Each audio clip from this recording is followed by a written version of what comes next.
यो कहे बाबा जखास स्थान के प्रांगण में और यह पावन धरती है और यहाँ 9 दिवसीय श्री सीताराम महायज्ञ का आयोजन 11 मार्च से ही किया जा रहा है और वृंदावन से कई विद्वान प्रकांड प्रवचनकर्ता आए हैं। आज हमारे साथ है जो मुख्य प्रवचनकर्ता है वृंदावन के आचार्य पंडित देवेंद्र जी महाराज जी। मैं इन्हीं से जानता हूँ आखिर इस यज्ञ का प्रवचन का क्या उद्देश्य है। आज के दौर में लोग अपने सनातन धर्म को भूल चुके हैं, पश्चिमी सभ्यता को अपना रहे हैं।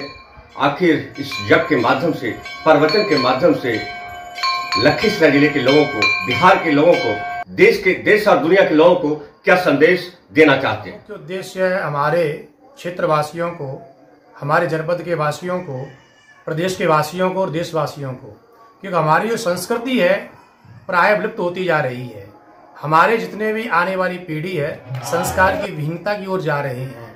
आज के दशक में हम अपनी संस्कृति को अपनाने के लिए, अपने धर्म को अपनाने के लिए, धर्म में परिवर्तन होने के लिए हमें संकोच की स्थिति से देखना पड़ता है। लेकिन आज जब से अयोध्या में रामलला विराजमान है तब से और आज तक एक नई झलक युवा पीढ़ी में देखने को प्राप्त हो रही है। इसी प्रकार संस्कृति और संस्कार जब बढ़ते जाएंगे, हमारा देश जो वैसे पहले विश्व गुरु था आज विश्व गुरु की ओर अग्रसर होने जा रहा है और सबसे ज्यादा हमारी जो आने वाली पीढ़ी है उसको एक मार्गदर्शन मिलेगा। यज्ञ का मतलब क्या है? यज्ञ का मतलब है यज्ञा पर्जन्या यज्ञ संभव, पर्जन्या अन्न संभव।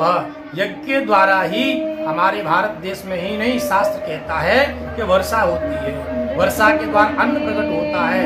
अन्न से हमारे समस्त प्राणी भूमंडल के जीवित रहते हैं। जब तक यज्ञ नहीं होगा तब तक कोई भी कार्य संभव नहीं हो सकता। यज्ञम भी श्रेष्ठतमं कर्म, शास्त्र कहता है कर्म क्या है, सर्वश्रेष्ठ कर्म क्या है? बोले यज्ञ।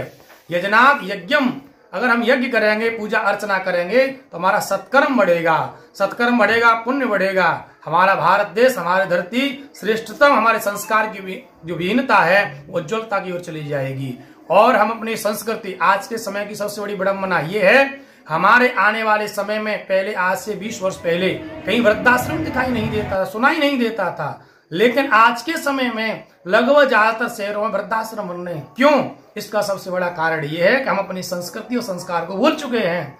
हम इंजीनियर, डॉक्टर, IAS, IPS अधिकारी तो बन जाते हैं, लेकिन जहां हमारा संस्कार है उसे हम छोड़ देती हैं, छूट जाता है। जबकि हमें सबसे प्रमुख वो है, कॉन्वेंट स्कूल में हम बच्चों को पढ़ाते हैं लेकिन संस्कार देना भूल जाते हैं। पढ़ लिख करके जो पद पर पहुंच जाते हैं या डॉक्टर या इंजीनियर बन जाते हैं, देश विदेशों तक पहुंच जाते हैं, लेकिन माता पिता वयोवृद्ध होने के बाद एक गिलास पानी के लिए तरसते हैं। इसीलिए हमें संस्कार और संस्कृति की परम आवश्यकता है। अगर संस्कार संस्कृति नहीं रहेंगे तो आज जो स्थितियों से ज्यादा भयानक स्थिति बन जाएगी।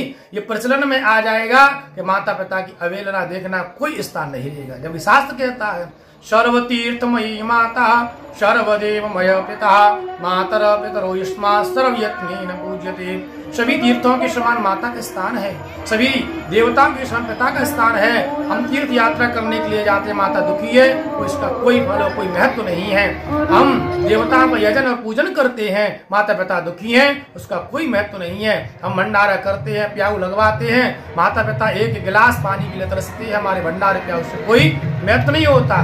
भगवान शिव, भगवान कृष्ण जब प्रसन्न होंगे तो हमारे माता पिता प्रसन्न होंगे। कृष्ण ने स्वयं अपने माता पिता की सेवा का प्रतिभार लिया और कहा कि मैंने 11 वर्ष तक आपको सेवा में नहीं दिए हैं, मुझे क्षमा करना। स्वयं भागवत में वर्णन है, जो पुत्र माता पिता की सेवा नहीं करता वो नरकगामी होता है। इसीलिए पुत्र का परम कर्तव्य है माता पिता की सेवा करना।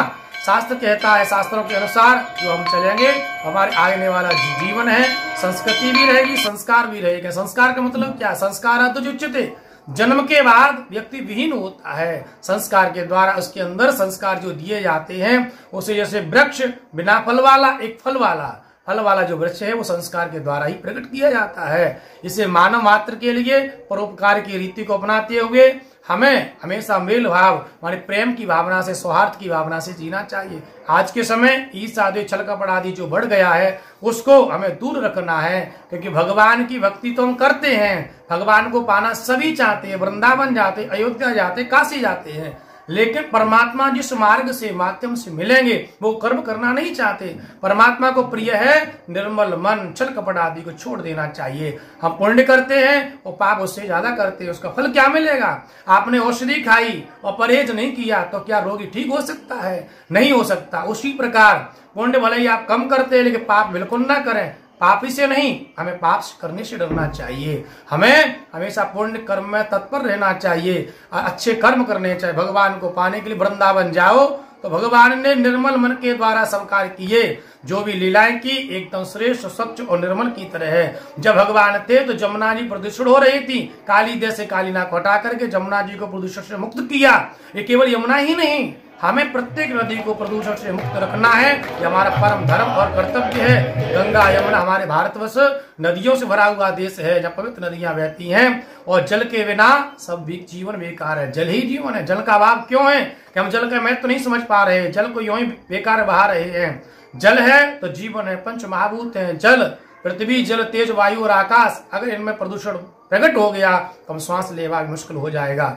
इसीलिए जल का संरक्षण करें, भारतीय संस्कृति को अपनाएं, भारतीय परिधान धारण करें और भारतीय संस्कृति के साथ अपने धर्म की मर्यादा को बनाए रखें। आज के युवा की पूरी सबसे बड़ी कमी यह है कि मर्यादा को छोड़ करके अन्य संस्कृति को अपनाती है। मर्यादा, कुल की मान मर्यादा, धर्म की मर्यादा, संस्कृति की मर्यादा हमें अपनाए रखना चाहिए। इसी महायज्ञ का सीताराम हनुमत प्राण प्रतिष्ठा महामहोत्सव का आज यही उद्देश्य है।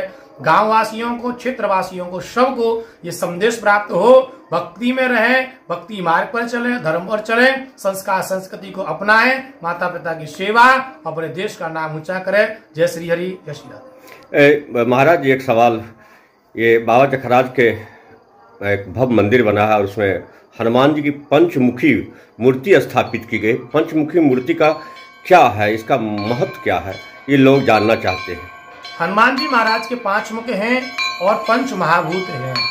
हमारे शरीर में भी 5 महाभूत हैं। हनुमान जी के 5 मुख हैं, भगवान शिव के भी 5 मुख हैं और शिव के ही रुद्रावतार ही हनुमान जी है। हनुमान जी के 5 मुख का मतलब सृजन, पालन, संहार, दुर्भाव और अनुग्रह। सृजन का मतलब सृष्टि का सृजन, जब तक नहीं होगा तब तक संसार आगे चल नहीं सकता। जब तक सृजन के बाद अगर सृष्टि है उसका पालन नहीं होगा तो वो जीवित नहीं रह सकती है। अगर सृष्टि पालन सृजन नहीं होता, ना संहार नहीं हुआ तो धरती पर सृष्टि समाएगी नहीं। तिरुभाव, जब तक भक्ति मार्ग पर नहीं चलेंगे तो धर्म की मर्यादा उल्लंघन हो जाएगी। और भगवान कृपा, अनुग्रह के मतलब कृपा, जब तक अनुग्रह नहीं करेंगे तो भगवान को कोई भजन नहीं करेगा और मुक्ति न मिलेगी, मोक्ष न मिलेगा तो संसार में ये स्थिति भयावह हो जाएगी। तो हनुमान जी ने हमेशा भक्त बन करके, परमात्मा राम श्री राम का भक्त बन करके हर कार्य को श्रेष्ठ किया। कवन सुखाय कठिन जग माही, जो नहीं होता तो तुम आई। पर जिन्होंने परमात्मा के भी कष्ट को दूर किया, स्वयं प्रभु श्री राम कहते प्रति उपकार करऊं का तोरा, सन्मुख होय सकत मन मोरा। हे हनुमान, तुमने मेरे इतना बड़ा उपकार किया है कि मैं तुम्हारे सामने नहीं आ सकता, आपके ऋण से जीवन पूर्ण नहीं हो सकता। इसलिए परमात्मा भी जिनका ऋणी बन गए, जो अखिल ब्रह्मांड के नायक जगतवन जगदीश्वर भगवान श्री राम स्वयं हनुमान जी से कहते हमारे समान कोई नहीं है। तो हनुमान जी जैसा तो कोई नहीं हमारा। हनुमान जी जब कृपा कर दे, आज भी धरती पर है। हनुमान जी साकेता भगवान के संग नहीं गए, आज भी धरती पर हैं। भजन और कृपा से, भगवान की कृपा से हनुमान जी का साक्षात्कार दर्शन आज ही प्राप्त होता है। एक आखिरी सवाल महाराज जी, कलयुग में हर चौक चौराहे पर, सार्वजनिक जगहों पर हनुमान जी की मूर्ति स्थापित की जाती है, हनुमान जी की पूजा की जाती है, इसका क्या वजह है? हनुमान जी हमारे कलयुग में प्रमुख देवता है जो कि धरती पर हैं और जल्दी कृपा बरसाते हैं। अगर आपके जीवन में कोई रोग है तो कहीं जाने की जरूरत नहीं। नाश है रोग, हरे सपीरा, जपत अनंत हनुमत बलवीरा। इस चौपाई का संपूर्ण लाख हनुमान चालीसा का पाठ कीजिए, सुंदरकांड का पाठ कीजिए, रोग ठीक हो जाएगा। जीवन में कोई असाध्य काम है वो नहीं पा रहा तो कवन सुखाय कठिन जगमाई जो नहीं, इस चौपाई का संपूर्ण लाख अनुष्ठान कीजिए। हनुमान जी की कृपा शीघ्र होती है और हनुमान जी के ऐसे महादेवता है जिनके द्वारा जरासी भी पूजा कर ली जाए, नमन भी कर लिया जाए, क्योंकि भगवान की कथा के रसिक हैं वो। तो इसलिए भगवान का, हनुमान का स्थान यत्र तत्र सर्वत्र है, इसलिए लोग वहां विराजमान कर देते हैं। हमारे सनातन हिंदू धर्म का परम प्रतीक है, क्योंकि युवा पीढ़ी में बल, बुद्धि और विद्या, हनुमान जी में तीनों चीज है। बल भी है और बुद्धि भी। बल हो और बुद्धि ना हो तो उसका दुरुपयोग कर लेगा। कोई कहे मैं बहुत शक्तिशाली हूं, मकान को तोड़े पड़ोसी का, तो क्या उस बलवान से मतलब है? मकान तोड़ने के लिए बल थोड़ी ना है। संसार में लोगों की रक्षा करने के लिए, माता बहनों की रक्षा के लिए बल की आवश्यकता है।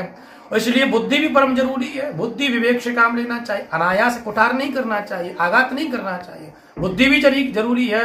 बल बुद्धि और विद्या, ज्ञान भी होना चाहिए। बिना ज्ञान के व्यक्ति अधूरा है। जैसे सूखी लकड़ी बेकार होती, हरी झुक जाती है, तो ज्ञान भी परम आवश्यक है। यज्ञ का उद्देश्य विश्व कल्याण। पहला विश्व कल्याण है, दूसरा राष्ट्र कल्याण है, और तीसरा है क्षेत्र कल्याण, मंडल कल्याण। यदि हम अपने जिला को कल्याण के माध्यम से करते हैं तो उसके बाद राष्ट्र के लिए करते हैं, उसके बाद फिर विश्व की कामना करते हैं, हमारे विश्व में सुख शांति की प्राप्ति हो। और सीताराम महायज्ञ करने से या कोई भी यज्ञ करने से भगवान की प्राप्ति का एक माध्यम है। ये त्रेता युग से ये यज्ञ की उत्पत्ति हुई है। द्वापर में तपस्या था, त्रेता युग में राम के पिताजी ने दशरथ जी ने यज्ञ के माध्यम से पुत्र को प्राप्त हुआ। तो त्रेता युग में यज्ञ की उत्पत्ति हुई, द्वापर में पूजा रह गया, और कलियुगल में केवल नाम रह गया। इसलिए राम नाम जो लेते हैं, इस कलिकाल को अथाह समुद्र को पार कर जाते हैं। तो राम एक सरल उपाय है, सरल नाम है, जो इस भव सागर से हम सबों को तार देते हैं। यज्ञ कराने का उद्देश्य है जन कल्याण करना, हमारे समस्त ग्रामवासियों का कल्याण हो। इसी उद्देश्य से ये रामचंद्रपुर गांव की धरती पे ये यज्ञ हो रहा है। और सीताराम यज्ञ जो होता है अति दुर्लभ यज्ञ है ये, क्योंकि कलयुग में राम के नाम का महत्व इतना ज्यादा है जिसका कोई वर्णन नहीं है। राम सकल नामन्ते अधिका, सभी नामों में राम नाम श्रेष्ठ है। और इस यज्ञ को करने से यज्ञात भवति पर्जन्य, यज्ञ से ही वृष्टि होती है, और वृष्टि होने पे अन्न उपज होता है, और अन्न के द्वारा ही हम सबों का भोजन याजन इत्यादि होता है। इसीलिए यज्ञ करना जरूरी है। बिना यज्ञ के कोई भी जीव इस मुक्ति को भी नहीं प्राप्त कर सकता। इसीलिए हम लोग आज के दौर में युवा पश्चिमी सभ्यता को अपना रहे हैं, सनातन धर्म को भूल रहे हैं, उन युवाओं को क्या संदेश देना चाहेंगे? युवाओं को मैं यही बताना चाहूँगा, वो सभ्यता धीरे धीरे समाप्त हो जाएगी, लेकिन ये हमारा सनातन धर्म था, है और रहेगा। तो इससे कभी भी हट करके दूसरे धर्म में नहीं विशेष करके जाना ही नहीं चाहिए। अपना धर्म, धर्मो रक्षति रक्षता, जो धर्म की रक्षा करता है, धर्म उसकी रक्षा करता है। कभी कभी नेता भी इस पर कटाक्ष करते हैं, बयान देते हैं। नेता लोग अपनी राजनीति के कारण ऐसा बयान देते हैं, ऐसा नहीं है। क्योंकि प्राचीन समय में भी, द्वापर त्रेता युग में भी यज्ञ मंडप में हड्डियां गिराई जाती थी। तो ऐसे लोगों के बारे में मैं कुछ नहीं कह सकता।